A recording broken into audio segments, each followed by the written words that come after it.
एतं मंगलमुत्तमम, यह भवतु सर्वमंगलम।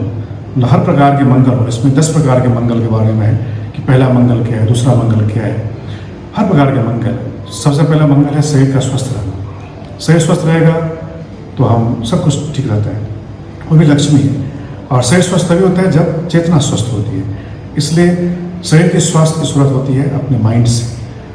तो स्वस्थ होना सबसे पहले है। उसके बाद है, इसको बोलते हैं कि परिश्रम करना, बहुत हार्ड वर्क करना और स्मार्ट वर्क करना। ऐसा नहीं है कि हार्ड वर्क कर रहे हैं लेकिन इंटेलिजेंट वर्क नहीं कर रहे हैं, तो उससे भी ज़्यादा परिणाम होता है। हमें बहुत ही स्मार्ट वर्क करना होता है, बट हार्ड वर्क्स। अगर 8 घंटे काम करें, 8 घंटे बिल्कुल ताकत लगाए काम करें, पूरे माइंडफुलनेस कॉन्सेंट्रेशन के साथ। लक्ष्मी जी अपने आप आती है। जहाँ नारायण अर्थात परिश्रम है, श्रम है, जहाँ पर क्रिया है, वहाँ पर श्री अपने आप आती है। तो ये स्तर होते हैं। इन स्तरों पे हमें कार्य करना होता है, साधना करनी होती है और जीवन अपने आप बदलता है। तो सबसे पहला हमारी शुभकामना तुम सबके लिए है, हम सबके लिए है, शरीर स्वस्थ रहे, मन स्वस्थ रहे और ईमानदारी पूर्वक हम हर कार्य करें। ईमानदारी मतलब होता है अपना हेड एंड हार्ट दोनों को 100% उसमें इन्वॉल्व करना। कई बार हम दिमाग से काम करते हैं, दिल से नहीं करते। कई बार दिल से करते हैं, दिमाग से नहीं करते। तो दोनों की आवश्यकता पड़ती है। श्रद्धा है, लेकिन श्रद्धा में अगर बुद्धि नहीं है, विवेक नहीं है, तो श्रद्धा ज़रा काम कानून की नहीं होती है। और अगर ताकत है, अगर श्रद्धा नहीं है तो वो भी काम नहीं करती। हमें दोनों चाहिए, श्रद्धा और विवेक, इसको हम बुद्धि कहते हैं। भक्ति और शक्ति और विवेक तीनों चाहिए। तो आज यही हमारा संदेश है। और तुम सबको, जिसके लिए मैंने बोला है, जैसे मैंने गोमती के लिए बोल कर आशीर्वाद दिया है, तुम लोगों को बोल कर आशीर्वाद नहीं दिया है, लेकिन मन ही मन आशीर्वाद दिया। सबको आशीर्वाद दिया है कि तुम सब मानसिक रूप से, भावनात्मक, इमोशनली, फिजिकली स्वस्थ रहो और बहुत ही स्मार्टली मेहनत करो, श्रम करो। श्रवण कहते हैं, योगी को श्रवण कहते हैं, श्रम करो, और जिससे तुम्हारा जीवन बदलेगा। और तुम्हारा जीवन बदलेगा, समाज का जीवन बदलेगा, पूरे ब्रह्मांड का जीवन बदलेगा।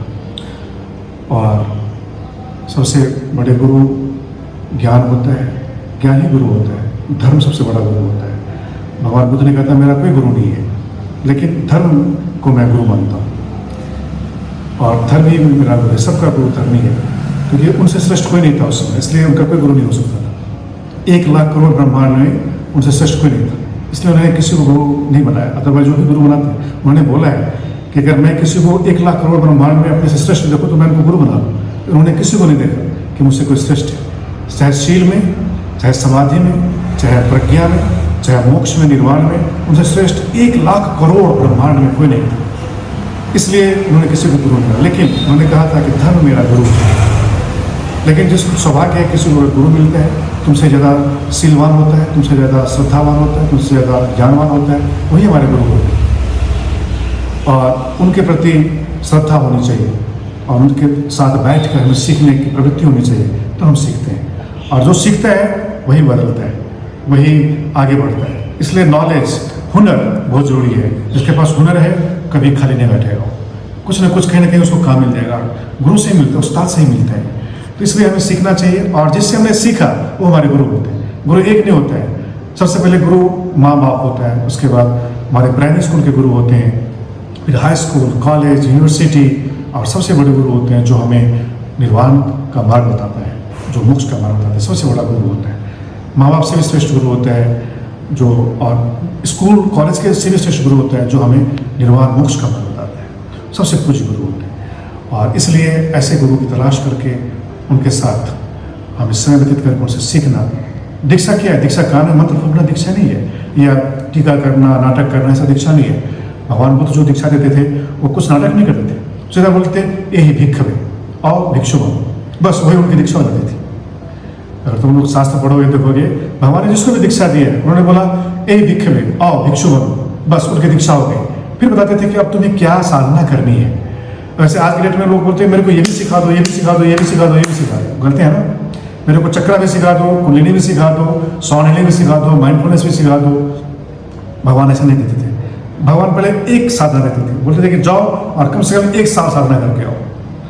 और कई लोग 1 हफ्ते में ही बदल के आते थे, फिर भगवान देते थे और उनको फिर दूसरी साधना देते थे। तो इसलिए एक चीज़ पकड़ो और उसको साधो, तो जिसमें माहिर हो इसमें तुम्हें लगता है कि मैं इसमें आगे बढ़ सकता हूँ, उसी को पकड़ो और वही तुम्हें स्टार बनाएगा, और फिर बाकी चीज़ें अपने आप आती हैं। देखते हो, तो यही चीज़ है। और वो सीखने के लिए भी कोई गुरु होना चाहिए, और जिससे तुमने एक बार सीख लिया, चाहे तुम्हारे बचपन के गुरु हैं या आध्यात्मिक गुरु, सभी तुम्हारे लिए सम्मानजनक है, सबको सम्मान करो, लेकिन सबसे ज़्यादा सम्मान उनको जो तुम्हें निर्वाण का मार्ग दिखाता है, जो तुम्हें धर्म का मार्ग दिखाता है। धर्म ही हमें निर्वाण देता है।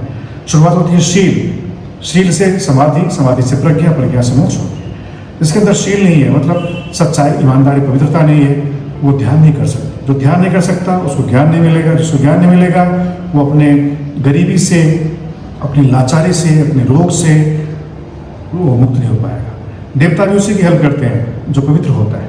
देवता उसकी हेल्प नहीं करते, तो चाहे तुम ना कर लो, चाहे तुम अपनी आत्महत्या ही करो, देवता दर्शन नहीं। तो देवता भी उसी की हेल्प करते हैं जो अपने को पूरी तरह शुद्ध कर देता है। और ऐसा हो ही नहीं सकता कि शुद्ध कर देगा और उसको देवता दर्शन नहीं देंगे, देवता उसके पीछे पीछे घूमने लगेगा।